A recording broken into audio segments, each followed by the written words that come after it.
who is the Executive Director of the Tribal Solid Waste Advisory Network and a fifth grade teacher at the Coeur d'Alene Tribal School. She has worked with green cleaning and household hazardous waste projects for over 10 years. She works with tribes to strengthen and create new environmental programs for their communities. And thank you for coming to present today. Thank you. Can I ask you to take a picture of this? Hello, welcome. Come on in. So welcome to our household hazardous waste. I am the executive director for TSWAN. Can you go ahead? I don't have the clicker thing. There we go.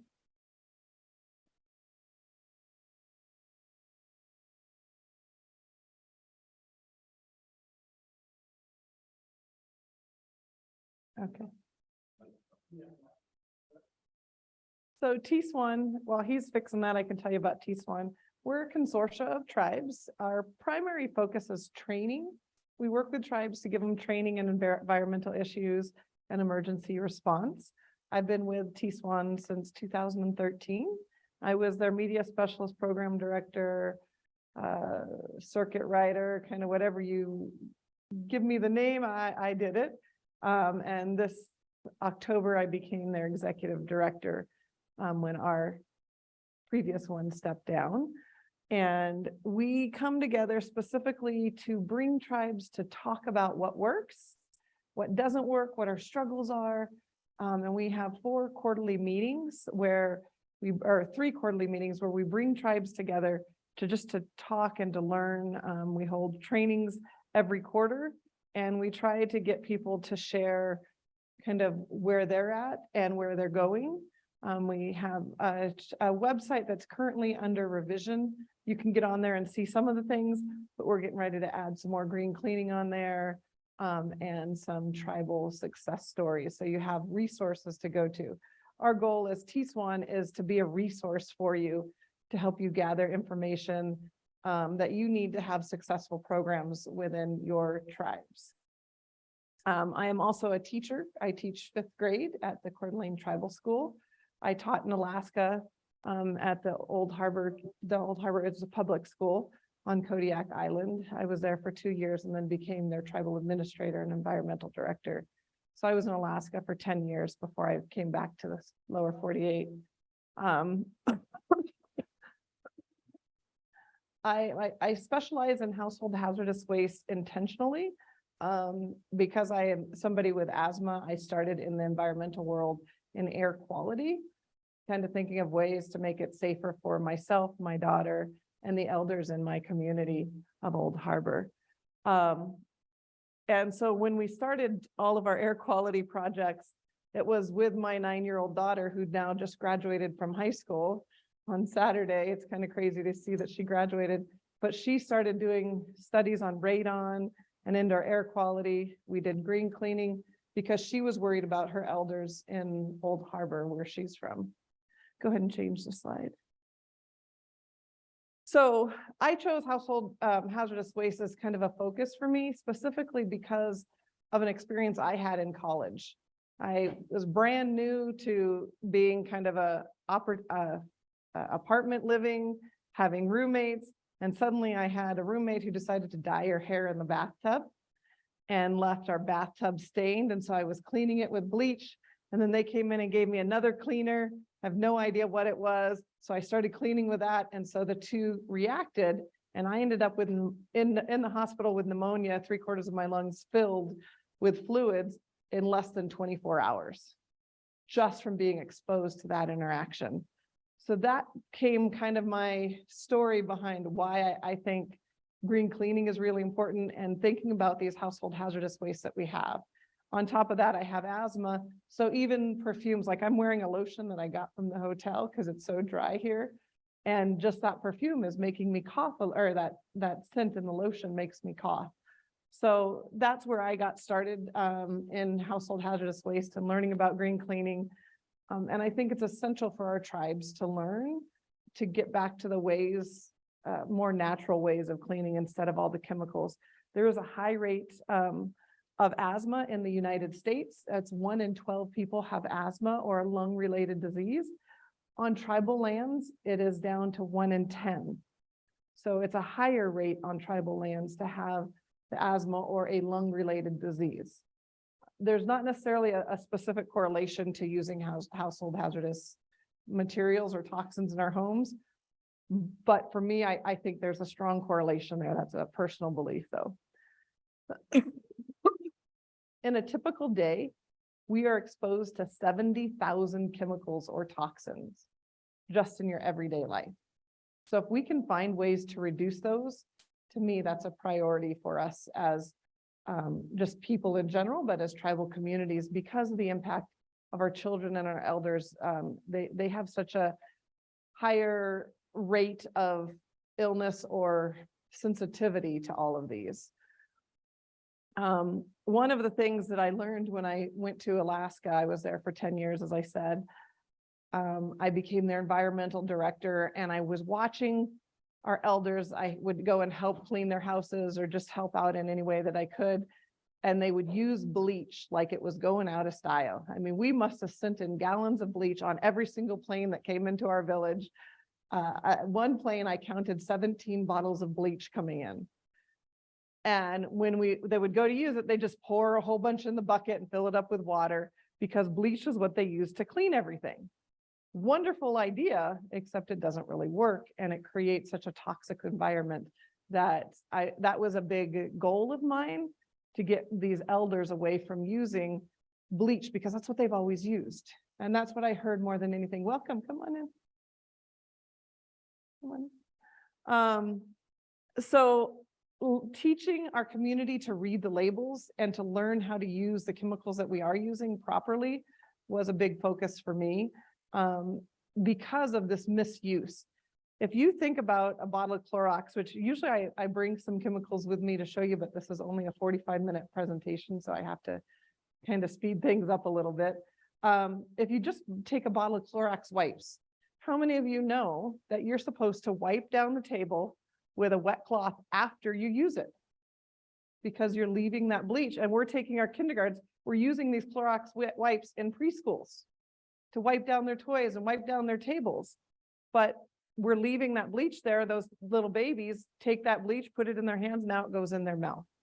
So we're exposing these small children to additional toxins every day that we don't need to. And so that's where we want to think about using chemicals properly. Reading those labels is really important because of that exposure.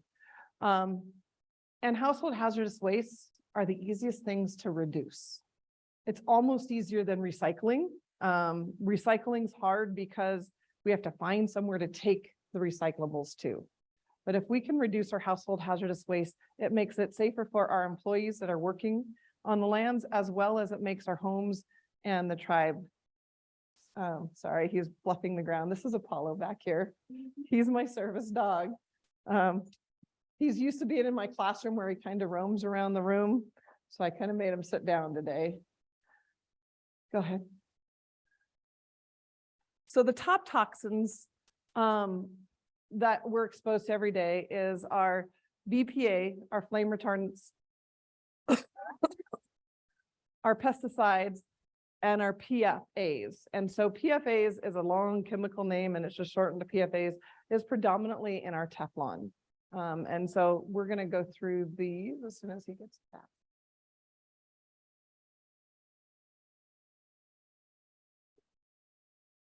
All right, the next. So BPA, the biphenyls, is found mainly in your plastics, the toys that your children play with, the water bottles we buy, food packaging, cans. The health concerns with all of these toxins are kind of in the same categories. Most of them are cancer, birth defects, or reproductive dysfunction. BPA specifically do altered brain development. It's a big factor. So as we think about this, the toys that our children play with are being impacted because we're using BPAs in them. So one of the things I've seen more than anything is that you'll see a bottle that says BPA free. All that means is it's made with something else besides BPA. It doesn't necessarily mean it's safer.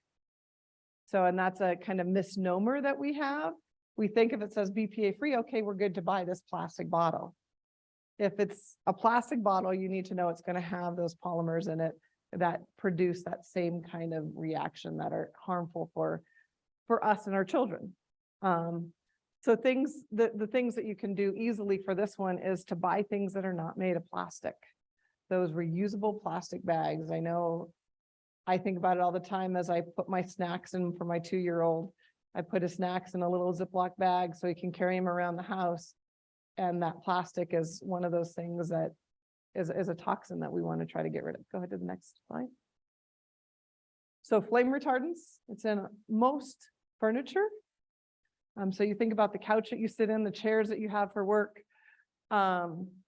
electronics, once again, it's in food packagings. All four of these big toxins are in your food packaging. These things that we use every day, our wax paper, our Ziploc bags, the pizza wrappers that our pizza comes on. And I think about this one because I teach elementary school. I used to teach middle school. I just moved to elementary 2 years ago. And I see this early menstruation as one of our health hazards. And I'm watching my 3rd and 4th graders starting their periods. And I remember when I was growing up, you didn't start till you were 12, 13. Very few girls started. Now it's becoming a much more regular thing. By the end of this year, my 5th grade class, every single one of the little girls in my class had started their periods. And I know that doesn't seem like something really serious, but it's getting earlier and earlier. And it's making us think about what is this, what's causing this? And if we think that all of our furniture, all of our carpets have these flame retardants in it, that's a toxin that's being released. So male reproduction and thyroid issues. We have a lot of kids who are now suddenly getting a high fatigue level. So we have high depression, high suicidal ideation, and a lot of that can be related to a thyroid issue that has gone on undiagnosed. And so one of these things with these toxins that were around is it could be a cause of a high thyroid or a low acting thyroid, which causes that fatigue and that tiredness. So I think if we could start to get some of these chemicals out of our environment as much as possible, it could help our children and help us all develop in a safe way. Go ahead to the next one. Pesticides, we all know about the pests. I live in a farming community now. I live in Tico, Washington. It is the wheat capital of the world. And I had no idea. I thought it was cool that these planes were flying by all the time. Of course, they're releasing pesticides all around me. And since I've moved there, my asthma has gotten tenfold, where I now have to get shots every single week to control my asthma. Part maybe because of the wheat, maybe because of the pesticides, but it definitely does add to the added issue of some of the health problems around the area. You notice farmers have a higher rate of cancer, the endocrine disruption. So it's not necessarily a disorder, but it causes your endocrine system to stop working as effectively as it would normally. And so when you're exposed to pesticide, I had a friend who had a great job. He was really excited. Young 25-year-old got his first big full-time job, and his job was to go around and spray all the houses. And one of the days the canister leaked down his back, and he ended up with a chemical burn all the way down his back just from the tank leaking on his back. So they're more serious than we think, and we think that we're putting these down our drains. We're spraying for the mosquitoes. For us in Tico, I'm eaten alive. I've got mosquito bites all up and down my legs and arms because we're by a creek that just festers mosquitoes. They come and spray for the mosquitoes, which if we didn't have that, it's kind of a catch-22. If you don't have the sprays, then you have to be ready to get eaten alive. But can we find some other ways to reduce it? Can we look at that freestanding water there? So we just want to think about those things. The neurodevelopment disorders in areas with high pesticides or pesticides that have leaked into the soil and water, there are finding a higher rate of autism in the children or developmentally delayed children. Go ahead. So PFAS are those forever chemicals. They take 100 1,100 degrees Celsius to get rid of. So you have to incinerate it at 1,100 degrees Celsius. And if you think about Celsius, it's, so for,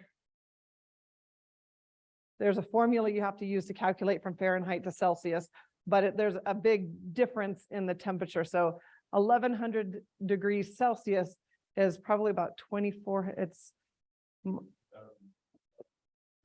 thank you, 2012 Fahrenheit. So think about how hot it has to be to get rid of these. So 99.7 Americans had PFAS in their bloodstream. That is across the globe, though. It's not just in America. It is across the globe. And it's things like Teflon, your waterproof clothing, even places like Patagonia, who has a sustainable attire, their clothes still have PFAS in them. So it's really, you really have to think about, okay, well, what can we do to get our waterproof clothing? One of the countries in Sweden, the company that makes Gore-Tex, has just now started creating a Gore-Tex that's safe without the PFAS in it. So it's kind of doing your homework on that. There are some sites that I'll be listing on the T-SWAN webpage with some alternatives to dealing with some of these household toxins that we can eliminate. So cancer, the decreased sperm count, the lower response to vaccines. They found this one came up a lot with a COVID vaccine, that because of the high rate of PFAS, in some people, the vaccines didn't work as effectively as others. We could see it in COVID because it was a vaccine that we were just recently using. It's across the board with all the vaccines. And we think about, what's the one for children?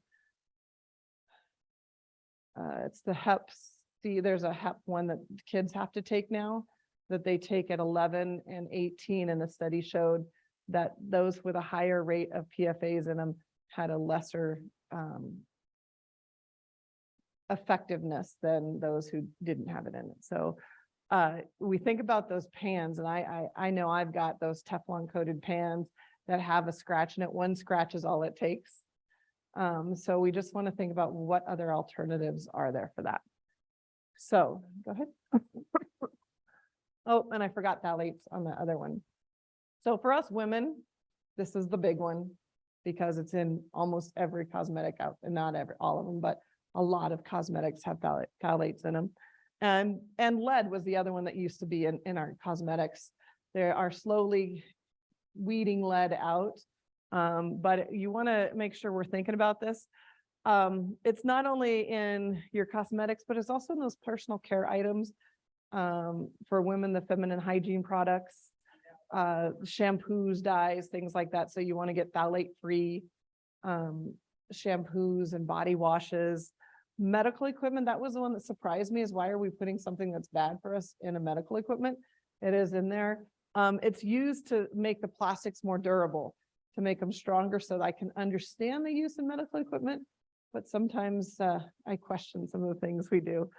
There are a lot of health concerns, particularly in women, that gestational diabetes, and there is a study that shows that women who are heavy in makeup and they get pregnant, there's a higher rate of gestational diabetes. It says that, or in this research that I was reading recently, we do 12 products a day just in daily hygiene for women. And out of those 12 products, 18,000 different chemicals are introduced to your body just for your daily routine. So just thinking about that. Child behavioral disorders, sperm damage.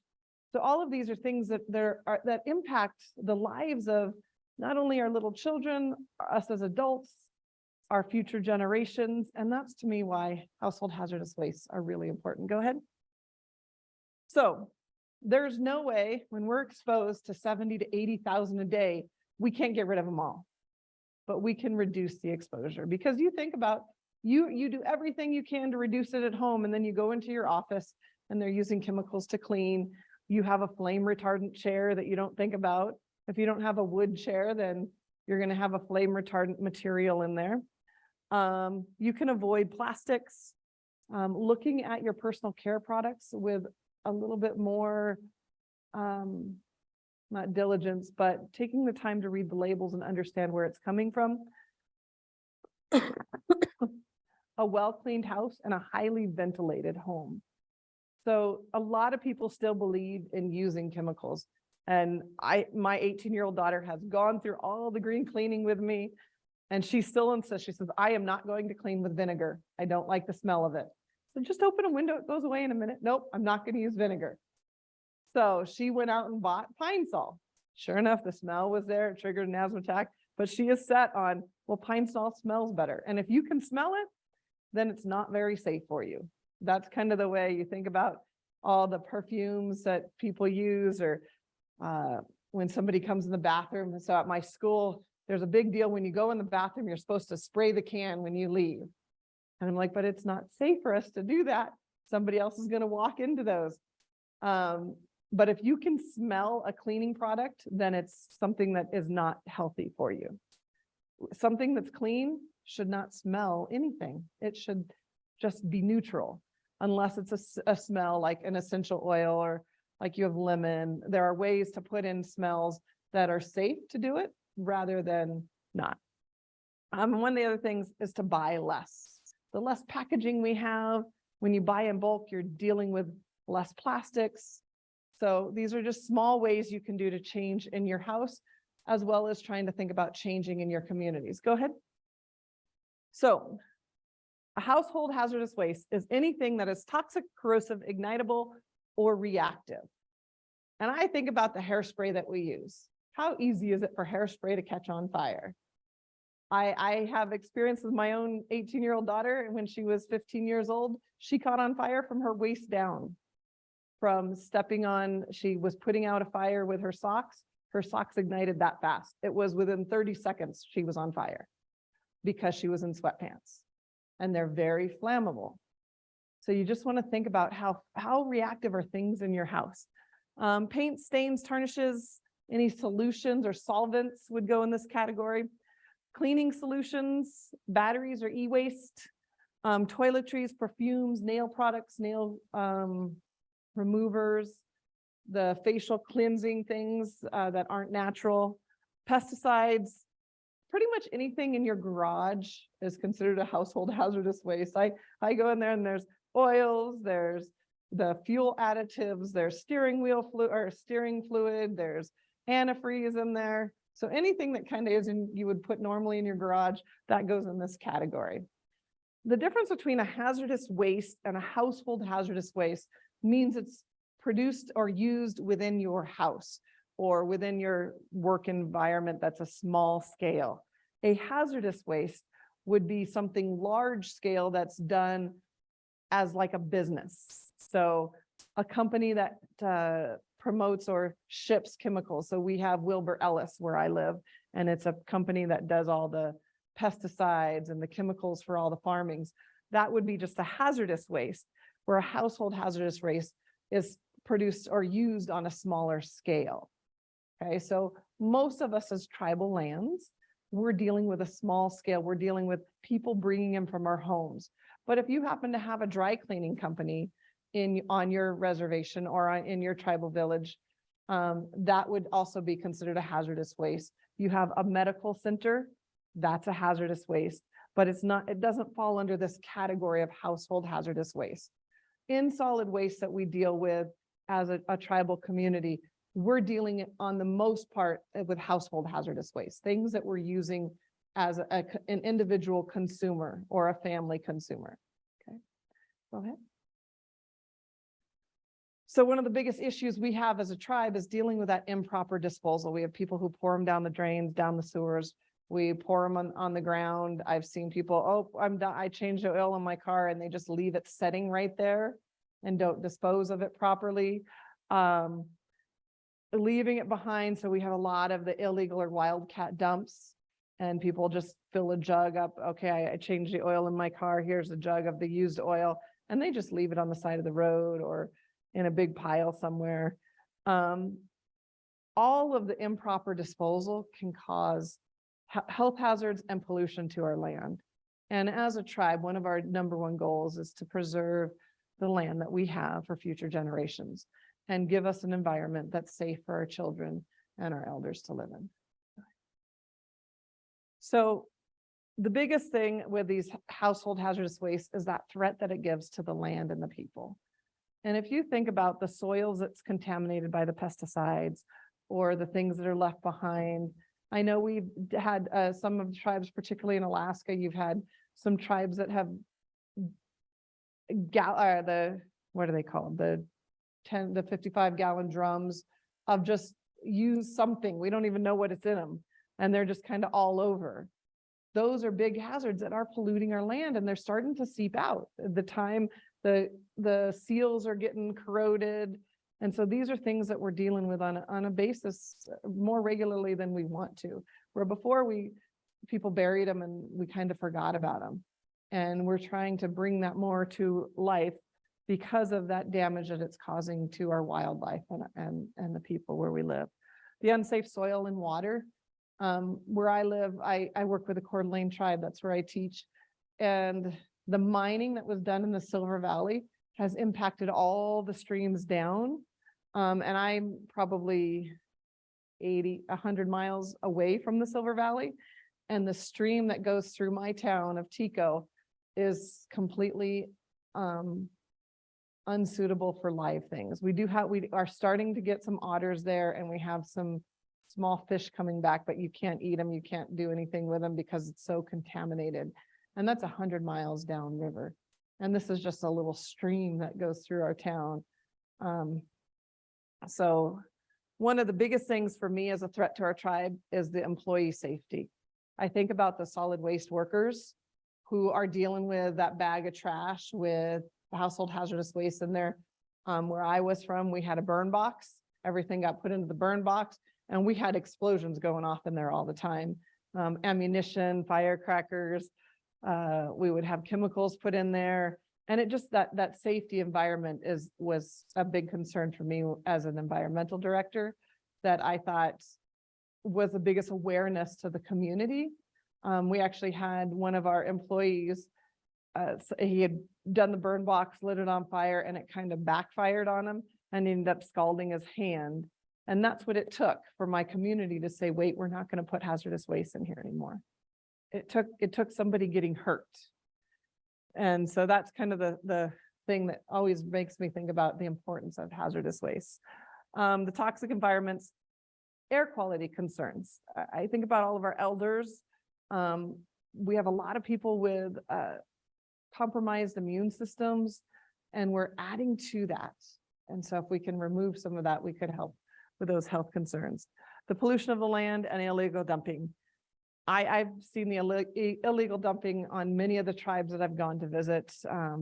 Just taking the trails up to through the Coeur d'Alene, you see it on the sides of the roads, and it's something that if we can avoid it and find solutions for, we want to do that. Go ahead.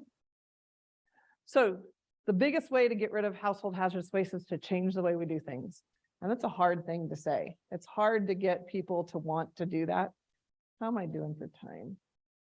Okay, I better talk fast. Number one is to create a plan. Teaching people to read the labels, reduce the waste cleanups. I know everybody usually does the spring up cleanup kind of thing, or the Earth Day thing. During those, it's a good time to get education out. Household hazardous waste events where you actually do specific things to collect them. E-waste, painting wall parties, and green cleaning events. Go ahead and change the slide. So through TELS, and you don't have to be a member to request this or help with it. And through this plan, it kind of goes through all the different areas of household hazardous waste. And we talk about, well, what are you going to do if you get it? And this is how we're going to dispose of it. So through the plan, it helps you to identify that, and we can help you write that. One of our goals as TELS is just outreach to tribes. And that's what I'm here to do as the executive director. It is a one-person show right now. We're hoping to expand that. We're working on that. But that's what we do. We reach out and we help you write these plans if you want one. We do a waste analysis as part of it. And the thing about our plan is it's a template. It's designed for you to cut and paste it and take it apart as much as you want to make it fit you. And that's one of the things we can help walk you through. Identifying proper disposal, setting up and planning your employee training ahead of time, the documentation and planning of community events. Go ahead. So reducing waste is your biggest one, and creating a swap center. And one of the things that for hazardous waste is there is a specific EPA hazardous waste grant. And we used it in Old Harbor. We created a swap center. This isn't our picture. But a swap center is simply a place for when somebody finishes using a chemical, they bring it to your swap center and then they get a green cleaning thing in place of it. So they swap it out for an alternative. And then that's there. If somebody else needs to get turpentine to clean their boat for some reason, we have some there. Instead of going out and buying more and bringing it into the community, they can just go to the swap center and use what's there. Because the idea is to use up what's in your community and replace it with alternatives. Not everything there's an alternative for. So if you can reduce the amount of it is the piece to think about. Teaching people to read the labels, to use the entire bottle, to share it with others. The share cupboard is very similar to a swap center, and purchasing only what you need. I know I'm terrible at this because after living in Alaska for 10 years, I buy 3 of everything. So I can use one, have one in the cupboard, and in case I run out. So I still do that today. I live an hour away from a store now, but I still buy 3 of everything because I don't want to run out. Breaking that habit of only buying what we need and knowing, okay, I'm going to use this until it's gone. Maybe buying 2 if you're as crazy as I am, but all right, go ahead. Training. So specifically thinking about the training of your employees, the #1 training every single employee should have that works with any type of hazardous waste or solid waste is HazWAPR. I know through TSWN we try to offer it at least annually. We do an 8-hour research, which is awesome for people who just doing a first time introduction to it. You don't have to have the 40-hour unless you're doing a cleanup or you're a supervisor. Label identification, learning how to read the SPF form, the safety forms on your chemicals. Having a green cleaning, teaching them what green cleaning is, how to do it, how to mix the chemicals. Air quality, indoor air quality is where I learned the most about household hazardous waste because of the toxins that we don't think about when we're thinking about air quality, and household hazardous waste impacts air quality more than anything else. That's where the biggest impact is seen. And community education. So thinking about how are we going to not only train our employees, but how are we going to train our communities to do something different? So for community outreach, the #1 thing you have to have is tribal council support. If you don't have your council to support you, you don't get your tribal council on board, you're going to fight an uphill battle. Getting that tribal support, getting them to see the value of it will help them to support you in getting those grants and making you want to do things. The cleanup events are always a good way to get outreach information out or to share information with them. I do it a lot when I work with the kids as we're picking things up along the road. We talk about what's a hazard, why do we need our gloves, things like that. But just get them out there to see what's out there is another big eye opener. The air quality assessments, there's a checklist. ITEP used to give them. ANTHC in Alaska gives them to you free, and they come out and help you do them. ANTHC is a wonderful organization in Alaska that truly supports tribes in improving their air quality. I think they have a whole division. So they will come out and help you do assessments in your homes and help people identify what are these toxins, how can we improve this air quality. The green cleaning events, collection events, and community education. We would hold specific events on just the toxins in our homes. And we probably, when I lived in Alaska, we held them annually and we combined it with a green cleaning event. So we would have the toxin and we have a green alternative. So having that information out there, it changes the way people thinks about what we have in our community. Go ahead. A lot of people ask about green cleaning. It's expensive and it's really not. You can put, these are the items that I would recommend to put in a bucket. Oh, I didn't put buckets down there.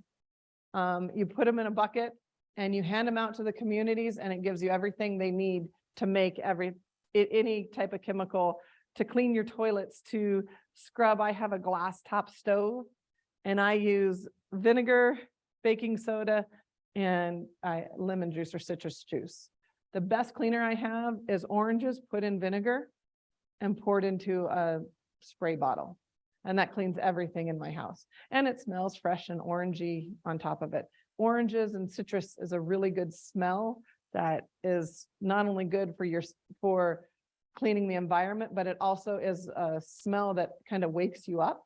So I use it in my classroom a lot to keep my kids awake because it's easy for them to get tired. Salt is another one to help get that scrubbiness in it that we think about, oh, the scrubs that people use, salt is where we get that from, and it's natural. So when we switch to the green cleaning things, it helps you see that it does it just as well. It doesn't stink. It doesn't give you the toxins that we had. And they're really easy to make. And I usually demonstrate this with kids. They make all the chemicals and then they show the adults how to do it. And that's how they get their buckets. That's another thing TELS can help you with. I don't know if we're applying yet. We're talking about applying for a green cleaning to go to tribes and help them put on their own green cleaning events. We're still in the talks of that right now, but that's what TELS does, is we try to help you bring the programs that you want. Okay, go ahead. So I just want to say thank you. If there's any questions or things I can support you with, our website is on there, www.tels1.org. There is a page that specifically has green cleaning recipes on there. And I think in that whatever app or what the app, WUVA, that I can add some green cleaning links in there. If you'd like that, I would gladly do that. And like I said, we can help you with writing a plan if that's something you're interested in. We did create a template and we have a employees manual if you'd like that. And we share those with any tribe that requests them.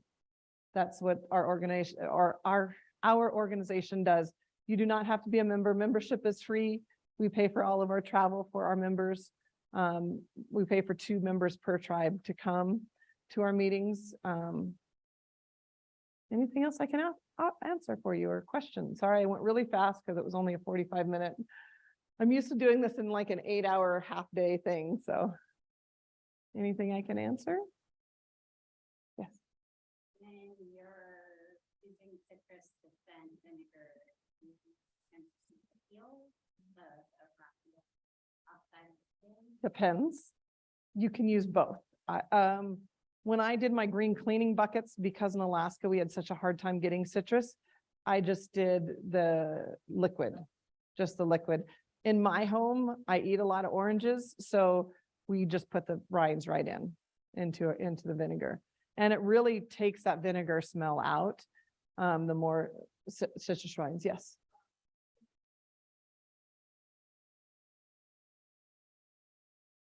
Yes. Okay, sorry. When we clean with vinegar, do you dilute it with water, and what percent? Depends on what you're doing and how strong a cleaning you are. So if I'm mopping floors, I do a half a cup of vinegar to a gallon of water. If I'm using a cleaner, so when you look at green cleaning recipes, they tell you the water to vinegar ratio. Almost all of it's diluted. The only thing that's not diluted is the orange and vinegar. So I have a jar that sits under my sink with oranges. I just take all the orange peels, shove them in there, and then I pour vinegar over it and leave it for 2 weeks. After 2 weeks, that solution by itself is ready to clean. It is the strongest cleaner I have. I use it for stains on the toilets, or I have 2 little boys that stain everything. So, yeah.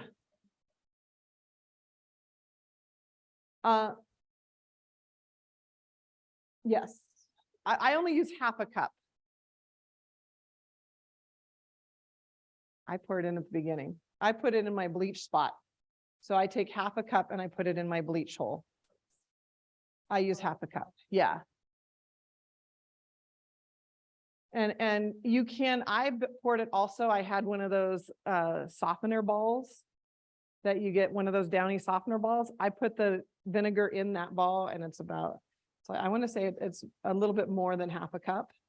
I put it in that ball and it released it. So I believe it's in the rinse because that's when it would release. So my washing machine does it all now. So I have a newer, I had an old fashioned one that I had to put it in and I had to use a laundry ball. I also put baking soda in all my clothes except my black clothes. And the only reason I don't do it in my black clothes is I think it was more because I was putting too many clothes in my laundry, but it left some little white spots on it and I didn't want the white spots. So I literally take a handful of, I get the 5-pound bag from Costco that you can order. The what? Baking soda. And I literally just grab a handful of it and drop it in my laundry. And I make sure any big chunks. And I think that was at the old we had an old washer and then we just got a new one. And the old washer, it always left little spots on the little white spots. But now I don't notice it at all. But I have a bigger washing machine now. You just can't overload. If you're using baking soda, don't overload it would be my advice. Any other thoughts? And if you're interested, if you're a tribe that wants to set up a swap center, the Hazardous Waste Grant is a great way to do that. They help you buy the supplies, the PPE, to help you get the signage. And that's something I'd be totally willing to help you with. Please feel free to email me or contact me. And I realized I forgot my business cards. I left them. I had a screaming Mimi with me earlier. So I ran him upstairs and totally forgot the business cards when I came back down. But please feel free to contact or look up tswan.org. And I'm here to help you guys. That's what our organization does. Thank you. Anything else?